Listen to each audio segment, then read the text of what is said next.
Yeah, so thanks. I want to thank all the organizers actually for putting together this nice meeting and inviting me to be a part of it. In fact, the organizers have generously invited me to give 2 talks. So today you'll hear me talking about some work on generating gravitational waves from plasma effects in the early universe. And if you're interested, you can come back tomorrow and hear me talk about electric bubble wall velocity. So a totally different topic. I've been thinking for many years about the connections between particle asymmetries in the early universe, primordial magnetic fields, and primordial gravitational waves.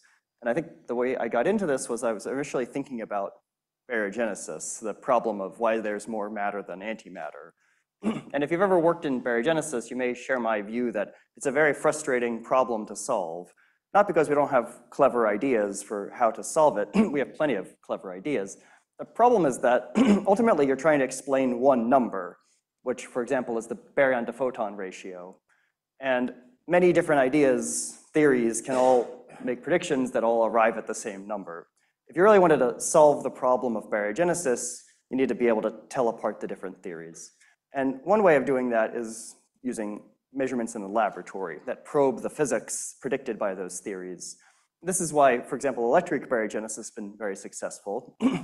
That's a scenario that tries to explain the matter-antimatter asymmetry using the physics of the Higgs boson. So by measuring the Higgs at colliders at the LHC, we can test or falsify that theory. But many of our favorite theories of baryogenesis operate at scales that aren't accessible in the laboratory, Affleck-Dine or high-scale leptogenesis. And for these types of theories, how should we test them? How can we discriminate across different candidates?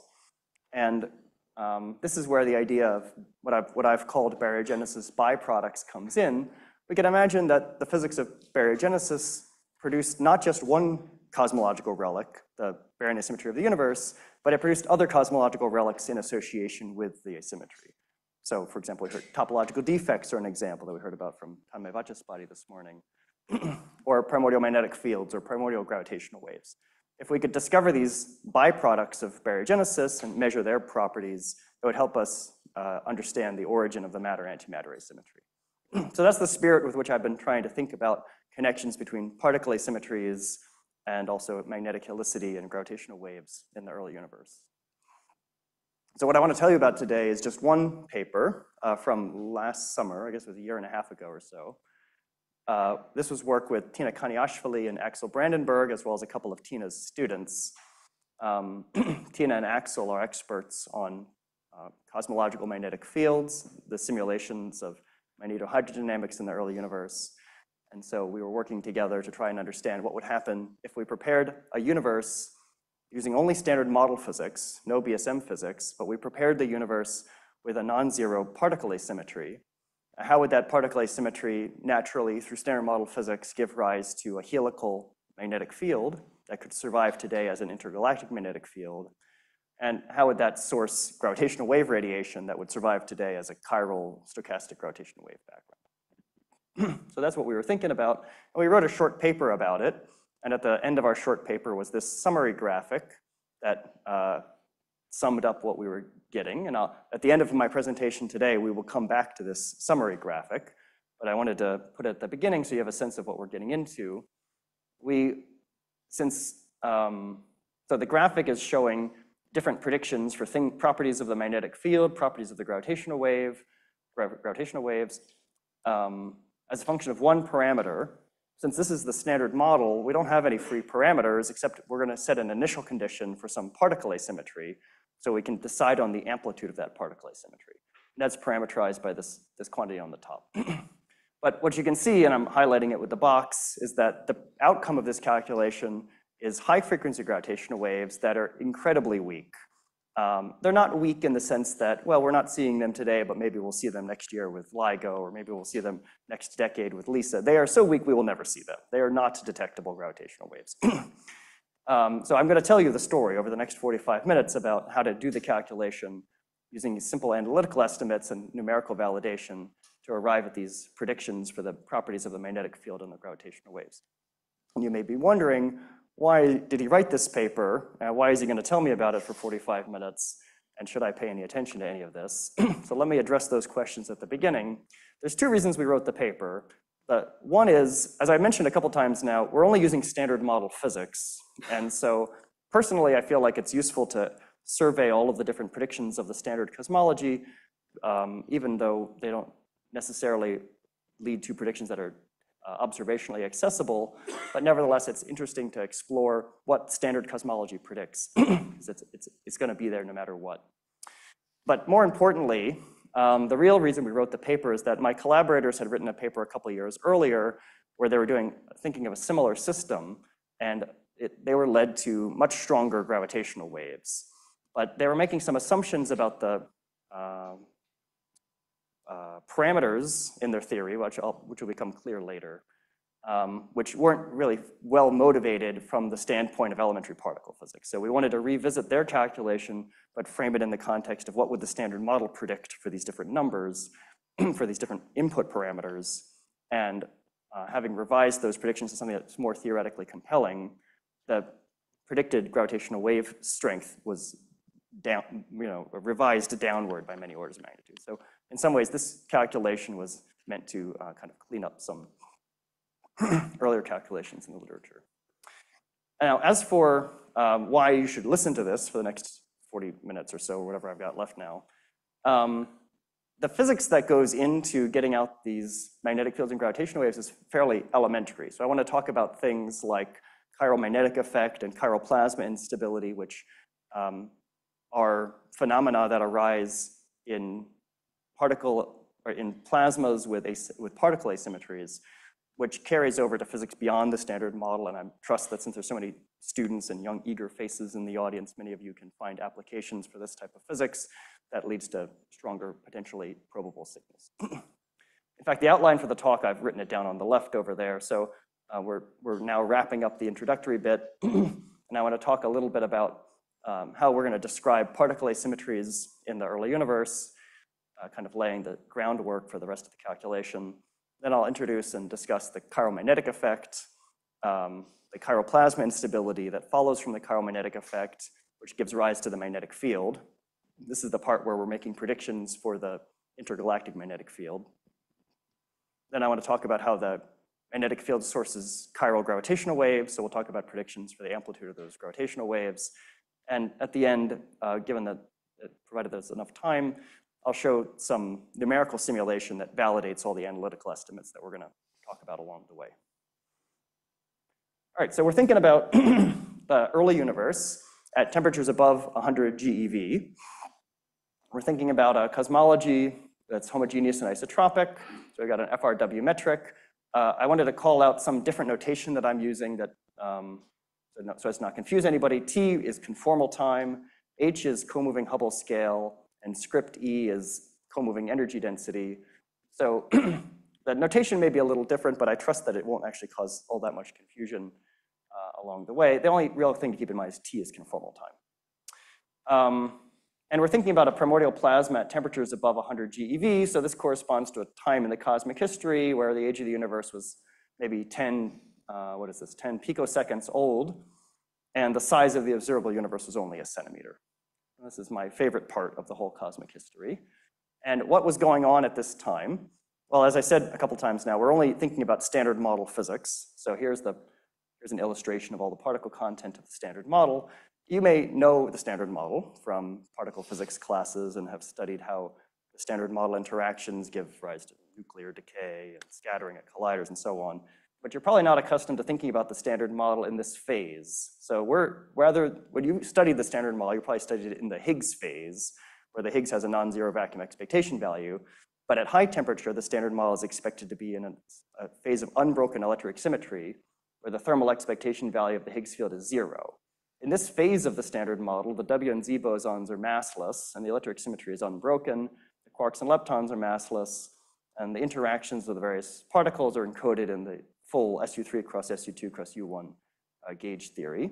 So there's 8 gluons, there's 3 W bosons associated with SU2 left, and there's 1 hyperphoton associated with U1 hypercharge.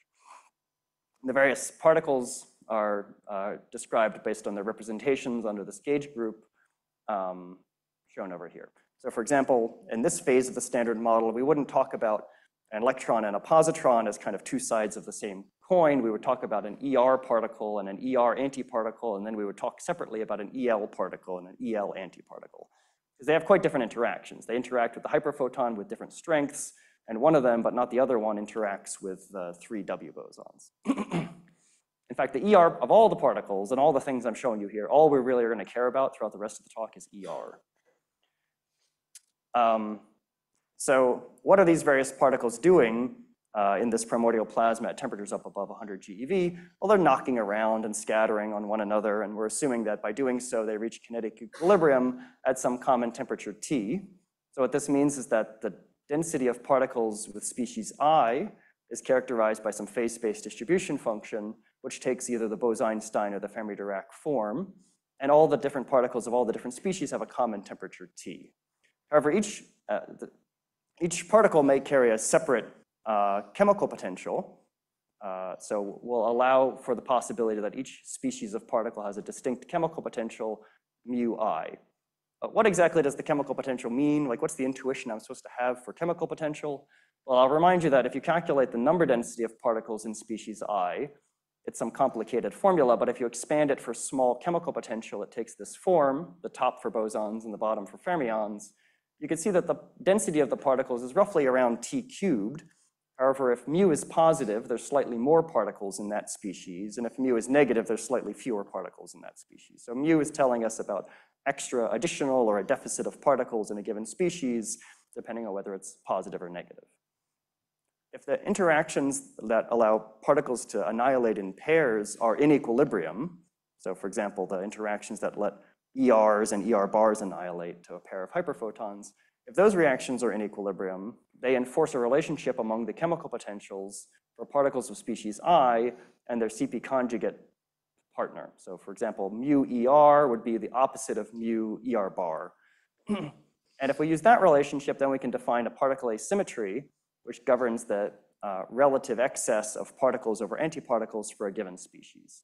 So this quantity is just calculated by taking the formulas up here and differencing them for I and I bar.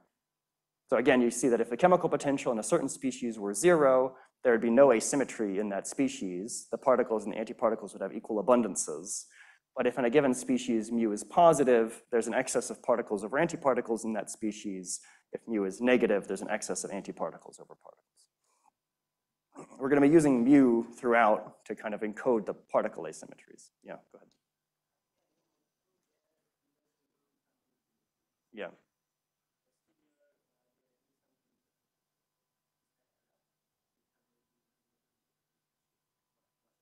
Yeah, so here we're distinguishing kinetic equilibrium and chemical equilibrium. So kinetic equilibrium means that elastic scattering reactions are in equilibrium, so reactions that don't change particle number. And that's what's bringing every species to have a common temperature. But here I have not yet assumed anything about which reactions are or are not in chemical equilibrium. And in fact, that's what the next slide is all about. So these particle asymmetries evolve in response to all the different reactions that are present in the theory.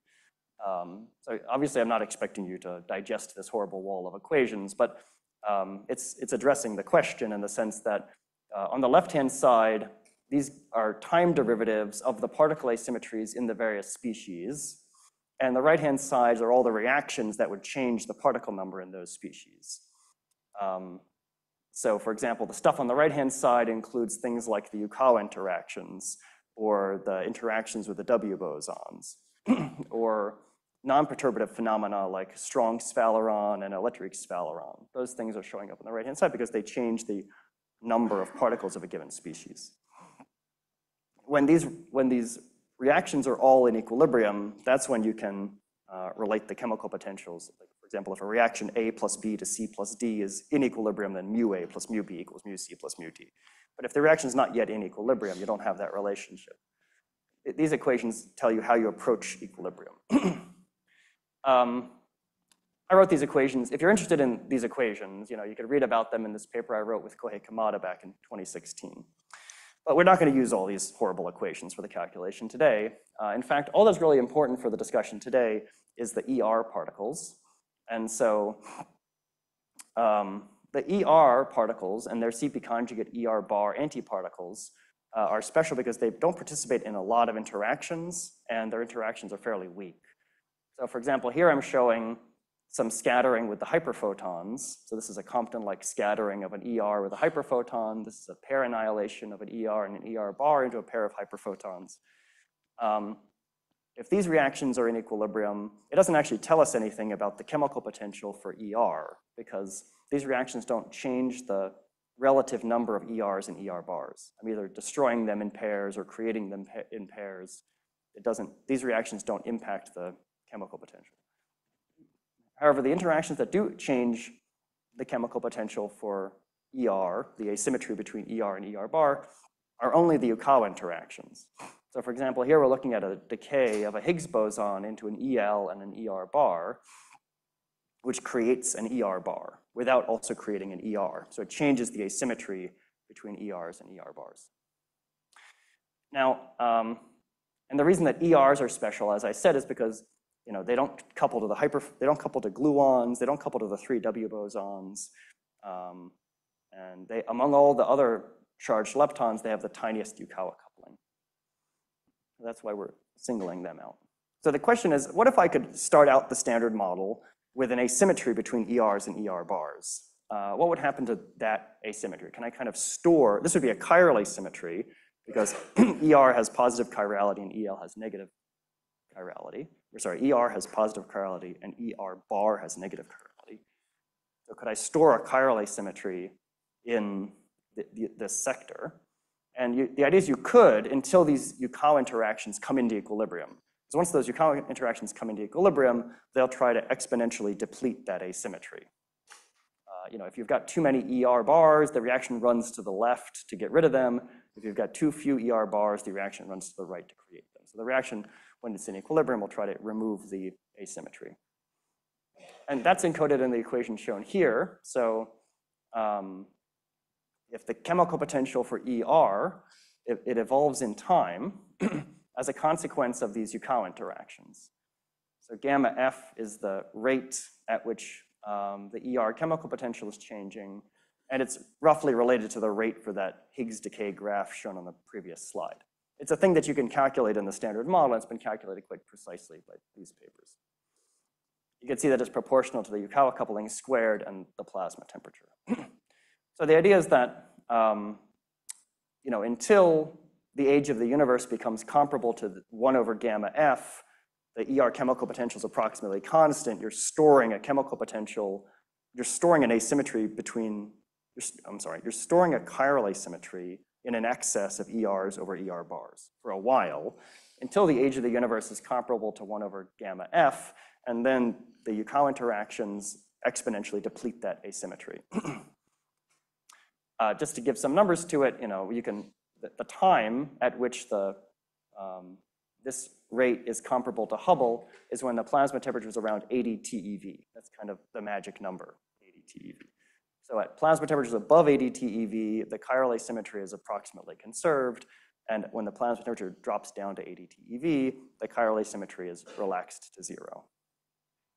Just to sum up this part, the idea here is that there might be a primordial chiral asymmetry corresponding to an excess of ERs over ER bars or vice versa, but the Yukawa interactions will erase this asymmetry when the plasma temperature drops down to 80 TeV. So if we want to do anything fun with this asymmetry, we're going to have to finish the fun, namely like making magnetic fields and gravitational waves. We're going to have to finish the fun before the plasma temperature gets down to 80 TeV. All right, any questions about that thus far?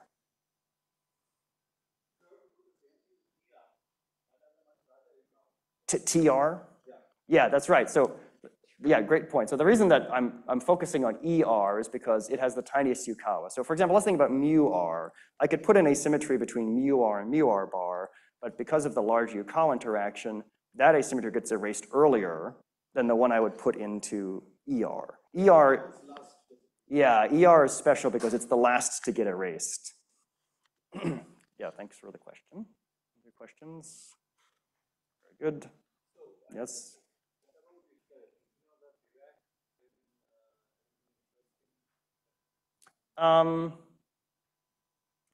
Yeah, so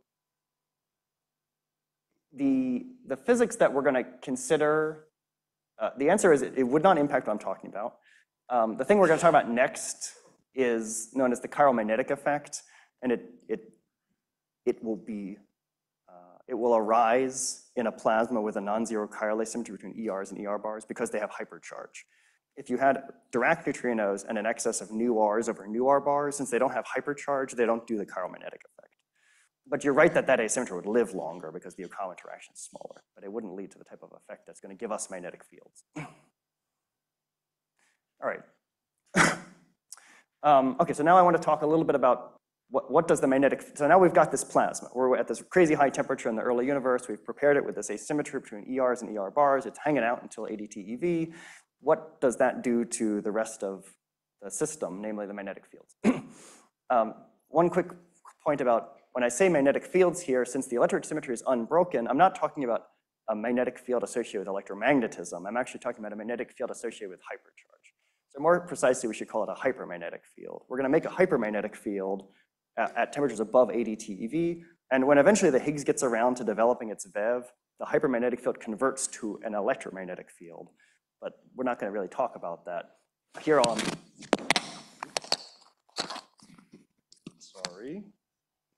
Sorry about that. Here on emphasizing is that we should really be calling it a hypermagnetic field. Okay, let's move on.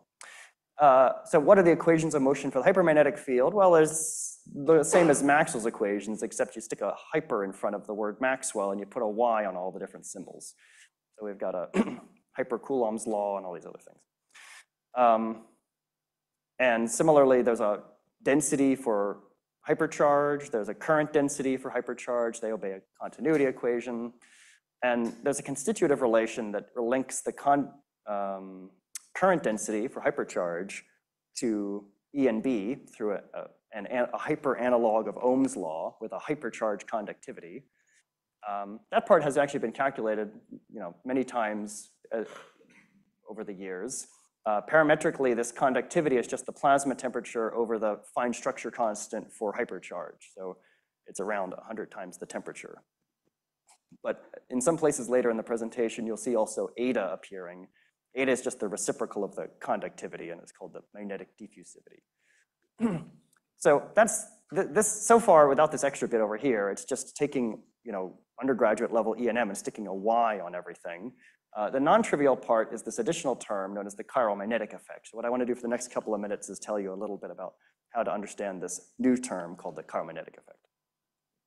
I'm not going to derive the chiral magnetic effect for you. I'm going to do two things. We're going to do a sanity check on this slide just to make sure it's not obviously wrong.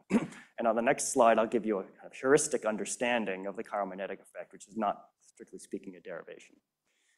We could just do the same sort of sanity checks we always do in particle physics, checking that the units work. So J has mass dimension 3 because it's a per area per time.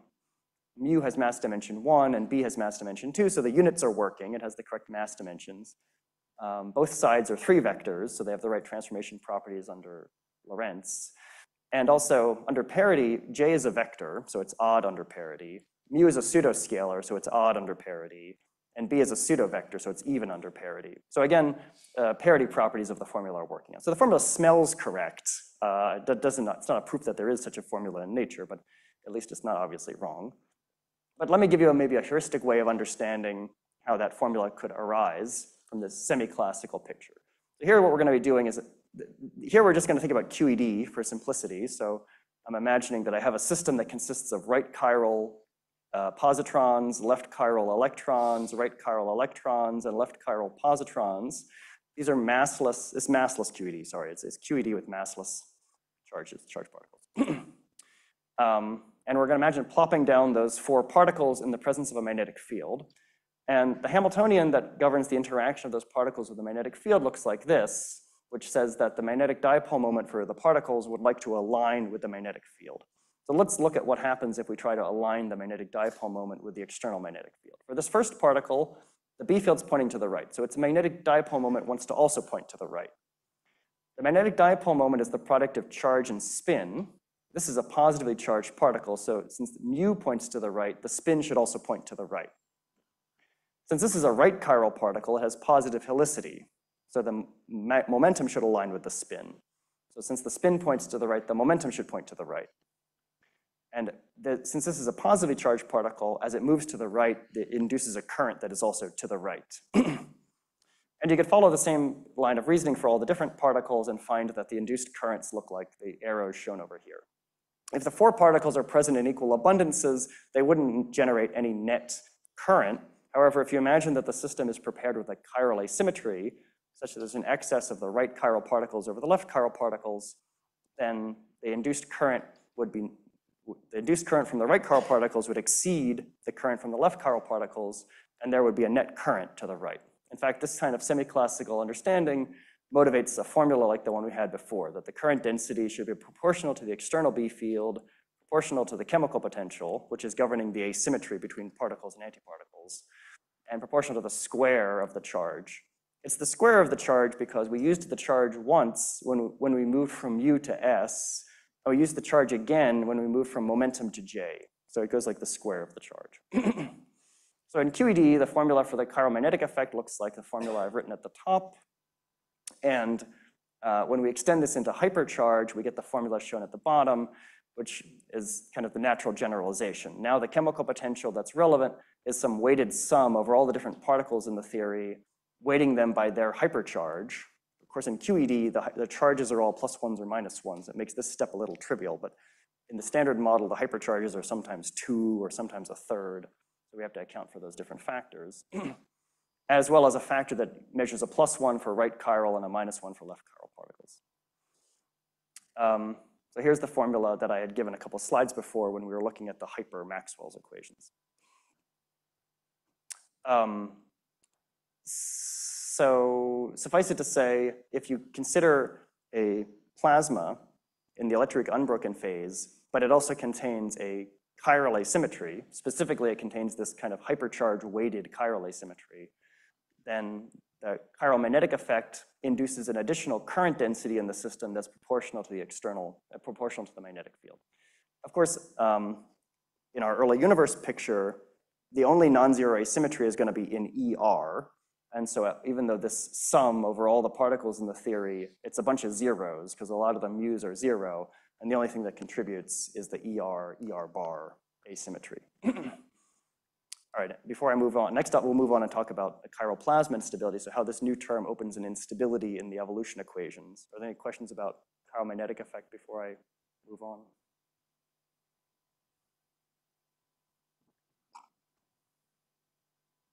Okay. Is there a question? Sneeze? Very good.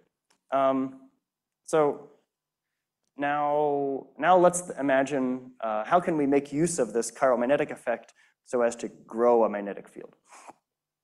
So we'll go back to those hyper Maxwell's equations from a couple slides ago and just plug in the formula for J into them. And solving one of the equations for E, plug it into the other one.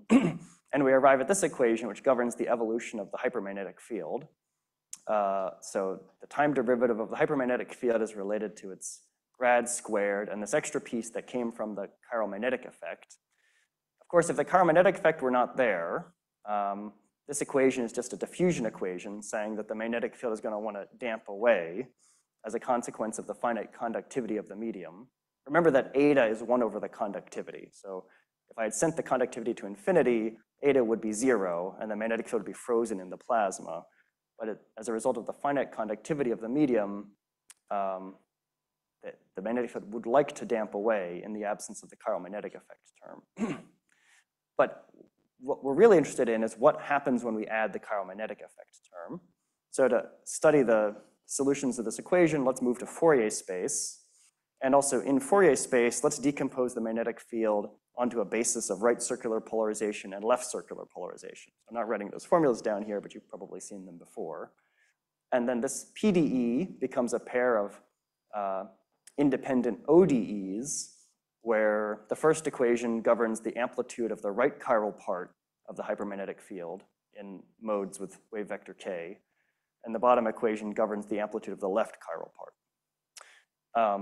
And you can see that the stuff in parentheses are slightly different for the left and right chirality. There's a relative sign difference. One guy's got a minus and one guy's got a plus. Also, at this point, I'm introducing this scale KCPI that maybe I should write on the board because it comes back a lot. So this KCPI is a wave number that's linked to the size of this chiral chemical potential, mu y5. Mu y5 is the same thing that we had called mu ER a little earlier. So if I have a larger asymmetry, there's a bigger K, smaller asymmetry, smaller K. Now the idea is that the presence of this new term in the second term in parentheses causes one of the two helicity modes to develop a tachyonic instability. So let's see how that works. Let's suppose that mu y5 is a positive number, just for the sake of discussion, and let's look at the top equation. So I'll rewrite it over here. Now mu y5 is a positive number, and the stuff in parentheses is being plotted on the graph below. It's just a parabola that's a little offset from the origin. But the idea is that the stuff in parentheses is negative for wave numbers between 0 and KCPI. So when the stuff in parentheses is negative, the solution of this equation will be an exponential growth. And so that is the chiral plasma instability. It's the fact that the magnetic field amplitude wants to grow for low wave number modes or large length scale modes for which K is below KCPI. The modes with K bigger than KCPI don't want to grow. They want to get damped away, like we talked about a second ago. The mode that grows the fastest is the one for which the red stuff is most negative. And so that happens to be at KCPI over 2. So the mode with wave number KCPI over 2 grows most quickly. And here's the formula for the evolution of the magnetic field in that mode. You can see that it's an exponential growth like we were talking about. And it depends on the magnetic diffusivity, which again is just the reciprocal of the conductivity. And it depends on the CPI wave number.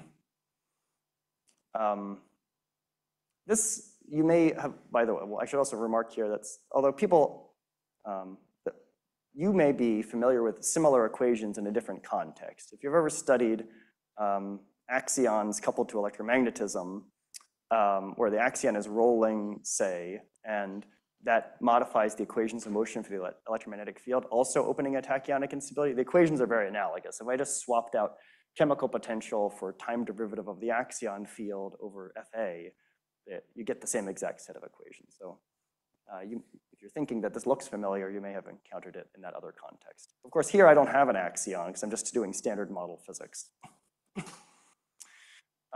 Okay, so the idea is that thanks to the non-zero chemical potential, which is giving us this non-zero KCPI, there's this window of modes for which the factor in parentheses is negative, and those modes want to grow exponentially.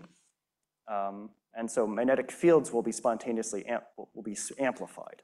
The thermal fluctuations of the magnetic field in the plasma are already non-zero. We're just going to grow them with the instability.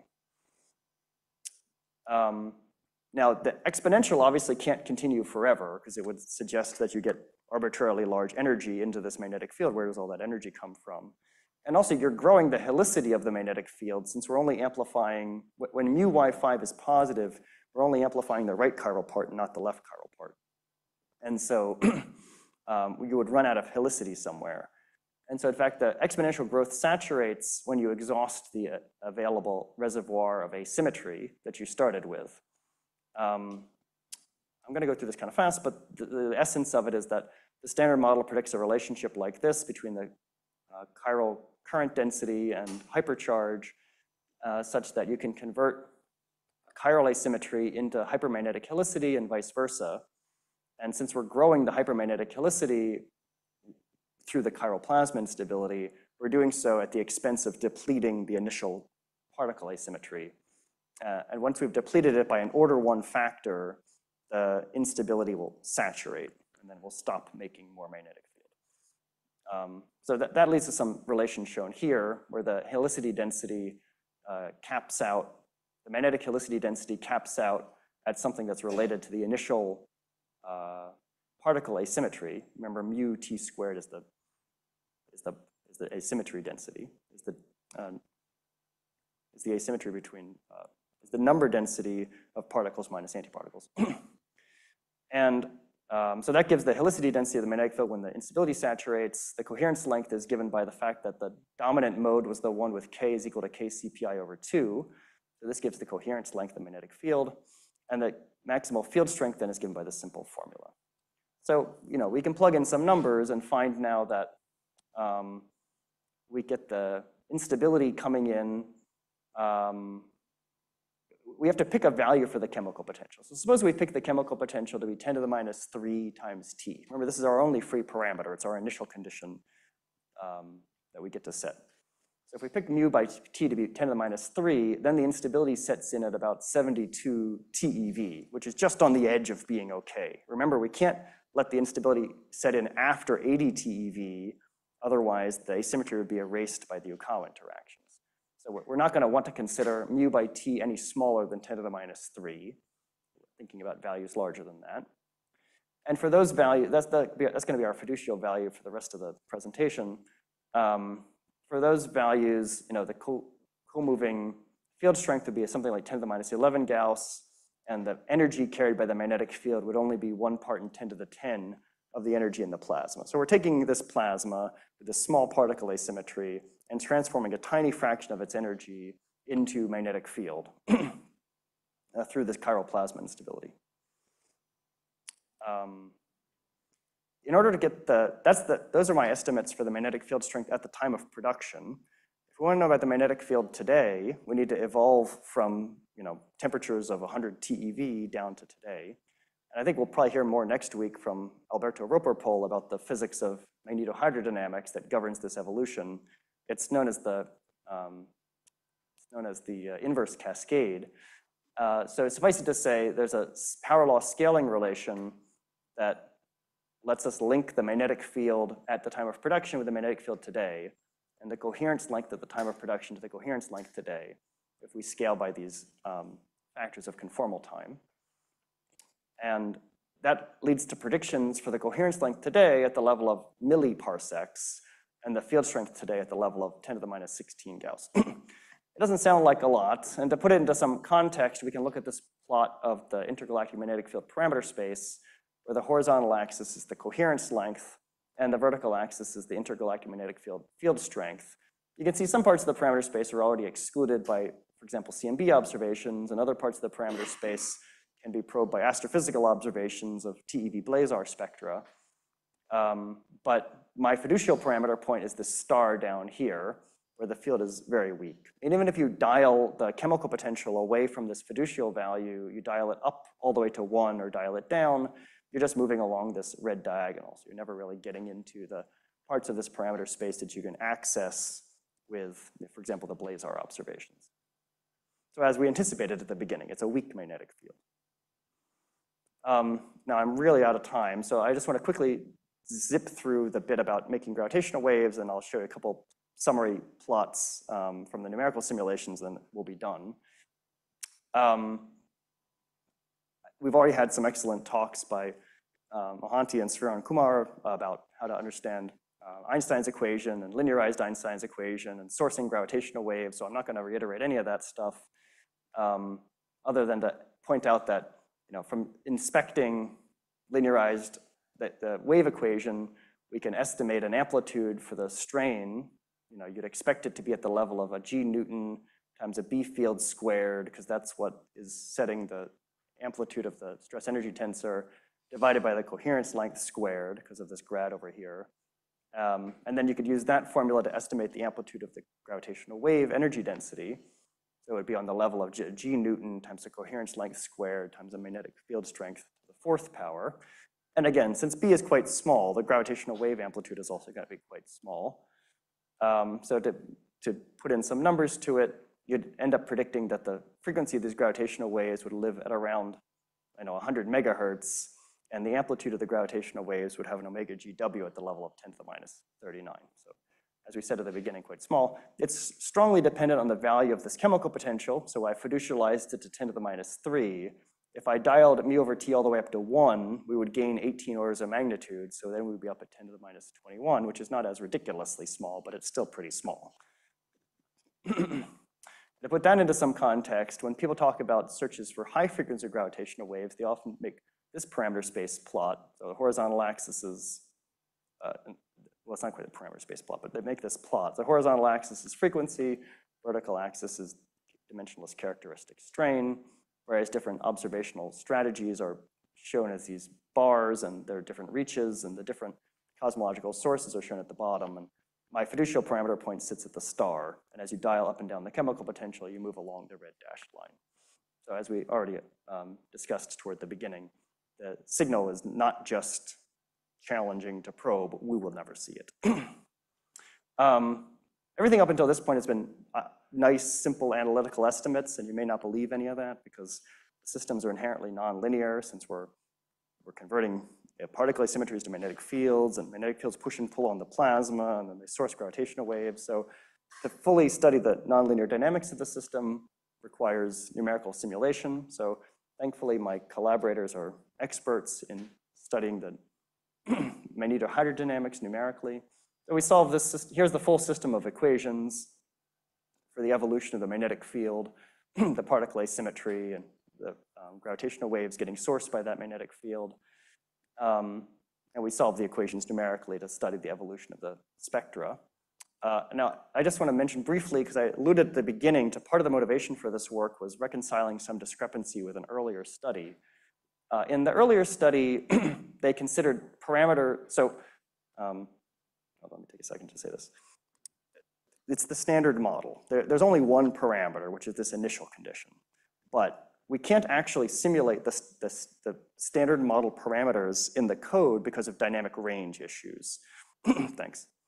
And so we have to, in order to do the simulation, the code, you have to pick different parameters that are not the ones informed by the standard model.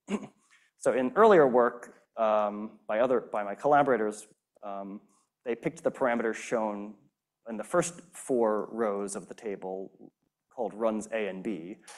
But these parameters were quite far away from what the standard model expectation would be, particularly for the magnetic diffusivity. And so when we revisited the problem, we picked the parameters shown as X and Y, which have much smaller values for the magnetic diffusivity. And I'll show you in a second what implication that has for the predicted gravitational wave amplitude, although you can kind of already see it from the table because, for example, this column represents the amplitude of the gravitational waves, where you can see that in runs A and B, they're getting quite big numbers at the level of 10 to the minus 10, whereas with these revised parameter choices, we're getting much smaller numbers that are more compatible with the estimates I was just showing you. All right, just 2 more slides. This slide illustrates the output of the numerical simulation. So the horizontal axis is giving the wave number, and the vertical axis is giving both the energy spectrum in the magnetic field and the energy spectrum in the gravitational waves. The vertical line illustrates this scale set by the amplitude of the chemical potential at which the instability sets in. You can see that the magnetic field grows initially fastest at that scale. That's shown by this dashed line with the bump. The magnetic field amplitude grows, grows, grows until it saturates. And once it saturates, the amplitude no longer grows, but it rather tracks leftward on this plot. That's the evolution known as inverse cascade, where the coherence length is getting larger and larger as the peak in this spectrum moves to the left. Meanwhile, the spectrum of the gravitational waves is shown as these bottom curves. You can see also, while the magnetic field is growing, the gravitational wave spectrum is also growing. And then when the magnetic field saturates, the gravitational wave spectrum has also saturated. So most of the gravitational wave production happens while the instability is developing. And then once the instability has saturated, the gravitational wave production is more or less shut off. Numerically, so this is the last plot. The vertical axis is again showing the energy fraction in the gravitational waves compared to the critical density, where, as I mentioned earlier, the previous studies had taken some parameters, which I haven't really explained, that led to more favorable numbers for the gravitational wave amplitude, but the standard model expectation for what those parameter choices should be down here somewhere, which is the runs that we were doing in the more recent study, where we were revising the predictions for the gravitational wave amplitude downward by many orders of magnitude. All right, there's a little bit about gravitational baryon number, blah, blah, blah, we're over here. So I'm out of time. Just to sum up, the story was prepare the early universe, standard model physics, particle asymmetries. As a natural consequence, chiral plasma instability leads to the growth of magnetic fields, which gravitate, producing gravitational waves. Here's an inevitable consequence of the standard model if you had this large asymmetry initially, but unfortunately, it's quite tiny and not detectable. Thanks for your attention. Oh, look at that. That was Yes, thanks, Andrew. Questions?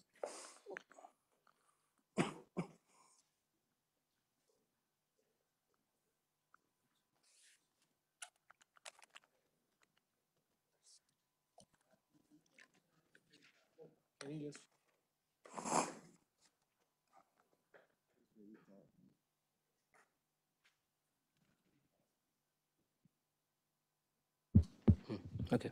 In the gravitation, yeah, this one, after a certain scale, the spectrum start decaying. Is decay due to the instability itself in the gauge field or the fluid dynamics property? You're talking about over here at high Yeah, K? yeah.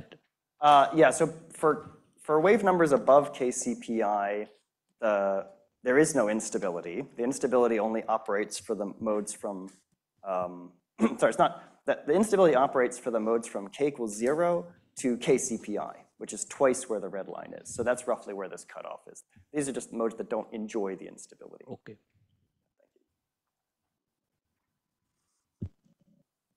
So there seems to be two assumptions, right? One is an initial hypercharged magnetic field and also a chiral asymmetry.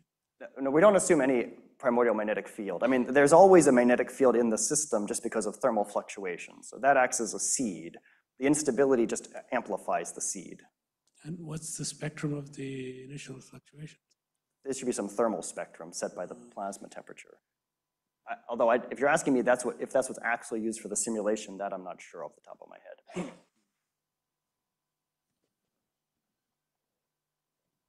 So the source of this gravitational wave is the magnetic field, the hypermagnetic Yes. field.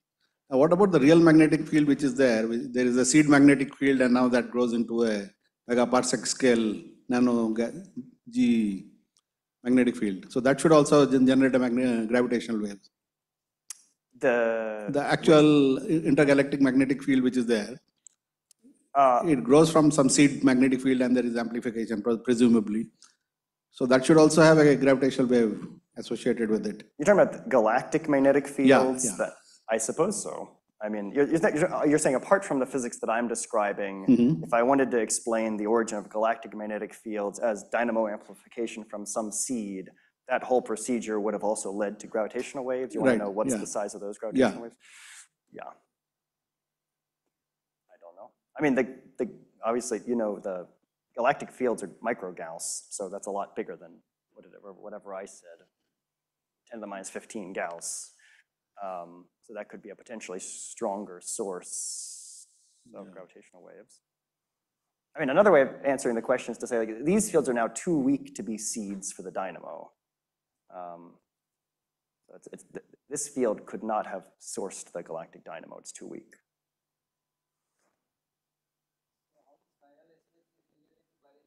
Yeah, great question. So, I mean, I didn't talk about that at all, did I? Right. So, for this work, we were agnostic. That we just assumed the pre-existing particle asymmetry without specifying its connections to baryogenesis. But what you'd like to have is a more consistent story, because the motivation is baryogenesis, right? That was my starting point. So you'd like to have a more consistent story that either puts baryogenesis at the beginning, where it explains why the chiral asymmetry was there initially, or it puts baryogenesis at the end. So that's actually what the last part of the talk was about, that I won't really go into for lack of time, but suffice it to say, you also create more baryon asymmetry at the electric phase transition, which I'd be happy to talk more about. And so potentially you could explain the baryon asymmetry not as connecting to the initial condition, but as an outcome of the whole procedure when the plasma temperature is down at 100 GeV. But the short answer is I don't have a concrete connection between the particle asymmetry and baryogenesis.